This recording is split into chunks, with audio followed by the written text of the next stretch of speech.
मला भजन प्रिय.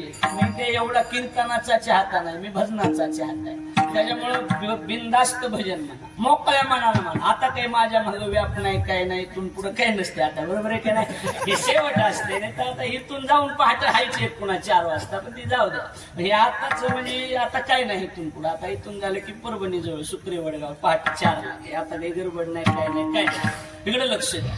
अर्थ काय? भजन मोकळ्या मनानं म्हणा. मला आवडते कोण महाराज बिंदास. हो मी मोकळ्या मनानं म्हणायचं. काय माईक सगळ्याला पोहोचत नसते, नसला मी बसत तरी म्हणायचं. मी वडून घेतो, काय काळजी करायचं. म्हणायचं. भजनाला ढिलाई करायची नाही. जो कीर्तनकार भजनाला ढिलाई करतो तो कीर्तनकार नाही.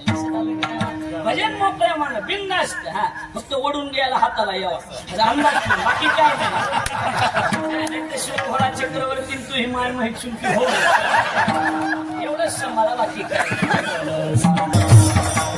आज म्हणजे माणसं तोला म्हणायचे. आज कसं असा मेळ जमून आल्यासारखं झाले. आणि 10 कीर्तनकार असतील इथं, आहेत का नाही सांगा बरोबर. हा चौका जास्त वेस्ट करू की, बरोबर आहे का नाही. एवढे कीर्तनकार आहेत. ह्या एकाची बी रिअलची वाजवणारा ती सापाची कातीन पडली आणि चपळ असेल, ती 2 आहेत. पण ही 2 पुढीच थोडे येत. अशी 2-4 पकवाजे लावले की मला आवडत. एका पकवाजाचं काय आहेत ना 2-4 पाहिजे. सवत असली की बाई नटून नांदत असते. 2-4 पकवाजे पाहिजे.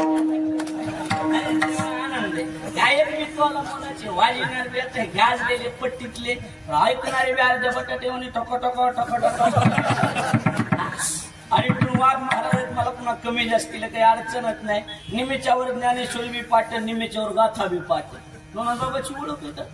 हा ही लोणार जवळ बन नावाचं गाव आहे. फार मोठी मूर्ती विजू महाराज वाघचे वडिलांची, लक्षात ठेवा. त्यांची मुलगी इथं असल्यामुळे गाव. मी काय कुणाची पाया पडा एवढा होय. मी लहान मुलगीचाच याला